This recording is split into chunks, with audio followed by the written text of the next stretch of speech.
Hey everyone, welcome to my channel. My name is Mayank. So placement season has already started and Google has rolled out the applications for software engineering internship summer 2024. ये internship 10 से 12 हफ्ते की होने वाली है, यानी कि 2 से ढाई महीने की. And if you are a college student, then you are eligible for this internship. And during this internship, you will get a whopping stipend of 1 to 1.2 lakhs per month. तो इस वीडियो में हम इस इंटर्नशिप के बारे में सब कुछ देखने वाले हैं. इस इंटर्नशिप में एग्जैक्टली है क्या, how to prepare for this internship, the whole application process, everything. So make sure you watch till the end. Also please hit the like button and subscribe to the channel.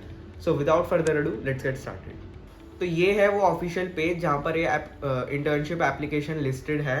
तो यहाँ पर आपको दिख रहा है कि सॉफ्टवेयर इंजीनियरिंग इंटर्न समर 2024 और ये इंटर्नशिप स्टार्ट होगी मई या जून 2024 में. ठीक है, इस इंटर्नशिप की ड्यूरेशन मैं बता चुका हूँ, 10 to 12 वीक्स है, वही 2 से 3 महीने की. And this internship is intended for students who are pursuing a bachelor's, master's और dual degree. मतलब अगर आप बैचलर्स परस्यू कर रहे हो, अपनी मास्टर्स कर रहे हो या डुअल डिग्री, तो आप इस इंटर्नशिप के लिए एलिजिबल हो. इसके बाद आपका एप्लीकेशन प्रोसेस आता है. एप्लीकेशन प्रोसेस में आपको अपना रेज्यूमे अपलोड करना है और अपना एजुकेशन सेक्शन को कंप्लीट करना है. अब रेज्यूमे वाली चीज़ के लिए मैं आपको बता दूं कि डायरेक्ट अप्लाई मत करना, ट्राई करना कि आपको रेफरल मिल जाए. रेफरल कहाँ मांगना है? रेफरल मांगना है लिंक्डइन पर, गूगल एम्प्लॉयज़ से. रेफरल मैसेज में क्या लिखना है आपको? रेफरल मैसेज में आपको अपने बारे में एक ब्रीफ देना है. उसके बाद आपको अपने कोडिंग साइट्स के बारे में बताना है कि आप कोडिंग में कितना प्रोफिशिएंट हो. बेसिकली आपको ये बताना है कि why you are good to go for this internship, आपको क्यों उन्हें रेफरल देना चाहिए. ठीक है, तो ये सब मेंशन करना है आपको. उसके बाद अपनी CV या रेज्यूमे देना है और उसके साथ आपको इस एप्लीकेशन का लिंक और जॉब ID देना है. अब एक या दो बंदों को मैसेज करके यार रुकना मत, क्योंकि हो सकता है कि वहाँ से आपको रिप्लाई आए भी ना. ट्राई करना कि एटलीस्ट 20 to 25 लोगों को आप रेफरल मैसेज भेजो. अब हो सकता है कि आपको कहीं से भी आपने 20-25 लोगों को भी मैसेज कर दिया और वहाँ से भी रिप्लाई नहीं आया, या हो सकता है ये जो एप्लीकेशन है, ये जो इंटर्नशिप है, ये रेफरेबल है ही नहीं. उस केस में आप डायरेक्ट अप्लाई कर देना, कोई इशू नहीं है, बट अप्लाई ज़रूर करना, छोड़ना मत. ठीक है, इसके बाद लोकेशन देख लो आप, बैंगलोर, हैदराबाद और पुणे. तो ये 3 लोकेशन पर है. तो आपको जब भी आप अपनी प्रेफरेबल लोकेशन सिलेक्ट करोगे तो आपको इन तीनों में से ही कुछ ना कुछ चूज़ करना है. मिनिमम क्वालिफिकेशंस यार भाई कि आपको बैचलर्स परसू कर रहे हो, मास्टर्स या अपनी PhD डिग्री परसू कर रहे हो इन कंप्यूटर साइंस और related technical field. Experience in software development, ability to speak and write. Preferred qualification यार, अब यहाँ पर एक चीज़ है कि फर्स्ट, सेकेंड और थर्ड ईयर के बच्चे तो इसके लिए हैं ही eligible, but fourth year students के लिए आई एम डाउटफुल, क्योंकि इन्होंने लिखा है कि जब ये इंटर्नशिप ख़त्म होगी उसके बाद returning to a degree program after completion of this internship. मतलब इंटर्नशिप ख़त्म होने के बाद आपको अपने डिग्री प्रोग्राम में वापस लौटना है. ऐसा नहीं होना चाहिए कि इंटर्नशिप ख़त्म होने के बाद आपका कॉलेज ही ख़त्म हो जाए. और अगर ये मई या जून में स्टार्ट हो रही है, 3 महीने का आप वहाँ से लगा लो, जुलाई, अगस्त, सितंबर तक तो कोई भी कॉलेज चलता नहीं है. तो I think fourth year students are not eligible for this internship, but first, second and third year students can still apply for this internship. ठीक है, अबाउट द जॉब ये सब तो वही सब है. तो ये सब मैं आपको बता चुका हूँ. और हाँ, यहाँ पर ये सब आप देख लो कि excellent implementation skills in C++, Java, Python. मतलब किसी भी एक लैंग्वेज में आपकी पकड़ मजबूत होनी चाहिए. ठीक है, नॉलेज ऑफ यूनिक्स, लिनक्स और Windows, experience in system, software और एल्गोरिथम्स. मतलब वही है यार कि आपको प्रोग्रामिंग से फेमिलियर होना चाहिए, आप कोई भी एक अच्छी लैंग्वेज पे आपकी पकड़ होनी चाहिए. तो ये तो था यार आपका एप्लीकेशन प्रोसेस. इसके बाद आता है आपका सिलेक्शन प्रोसेस. सिलेक्शन प्रोसेस में सबसे पहली चीज़ होगी आपकी रेज्यूमे स्क्रीनिंग, आपकी रेज्यूमे शॉर्टलिस्टिंग होगा. उसके बाद यहाँ से यार आपके 2 सिनेरियोज बनते हैं. पहला सिनेरियो में क्या होगा कि जैसे ही आपका रेज्यूमे स्क्रीनिंग हो जाएगी, उसके बाद आपको ऑनलाइन असेसमेंट या OA का लिंक आ जाएगा.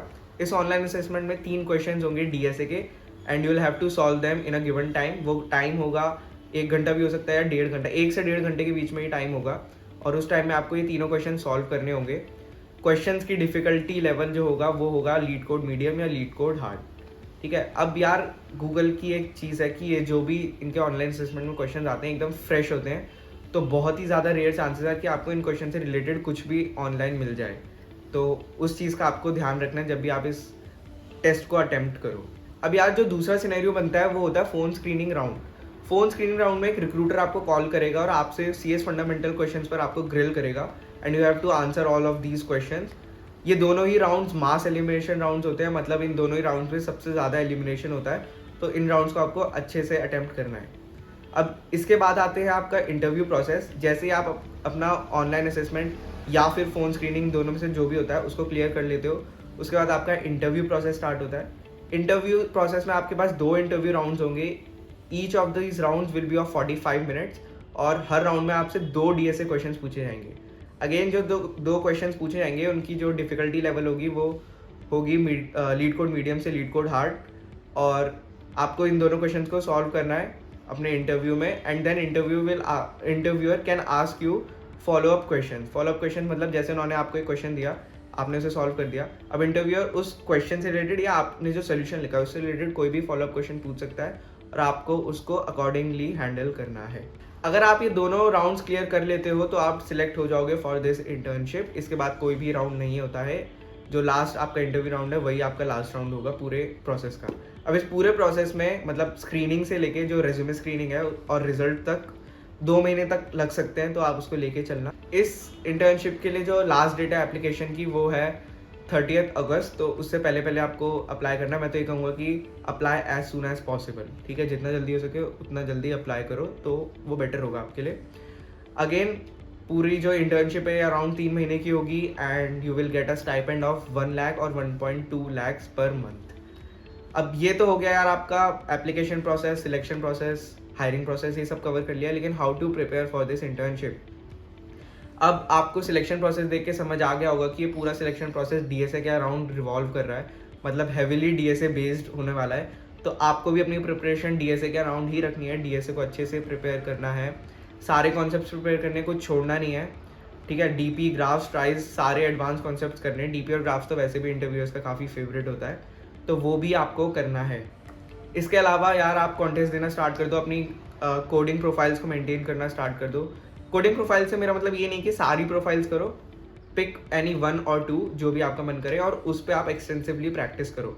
इससे क्या होगा, और हाँ, उन पे कॉन्टेस्ट भी देने हैं, ठीक है। अब कॉन्टेस्ट देने का फ़ायदा क्या है कि एक तो आपको प्रैक्टिस होगी, और दूसरा आपको टाइम कंस्ट्रेंट की प्रैक्टिस हो जाएगी। मतलब एक गिवन टाइम में आप given number of question solve करते हो, ठीक है। अगर कोई टाइम नहीं होता तब तो आप कर ही लोगे, लेकिन जैसे 1 घंटा या 45 मिनट जैसे इंटरव्यू में, उसके अंदर अंदर आप 2 क्वेश्चन सॉल्व करना है, तो जो प्रेशर हैंडलिंग होगी वो आपकी काफ़ी अच्छी हो जाएगी, उसकी प्रैक्टिस भी हो जाएगी।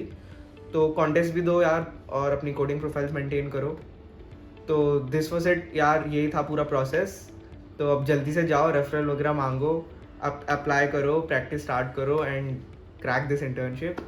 So this was it for this video. I hope you liked this video. If you did, then please hit the like button, share it among your friends, and subscribe to the channel. Stay safe, keep learning, and I'll see you in the next one. Bye bye.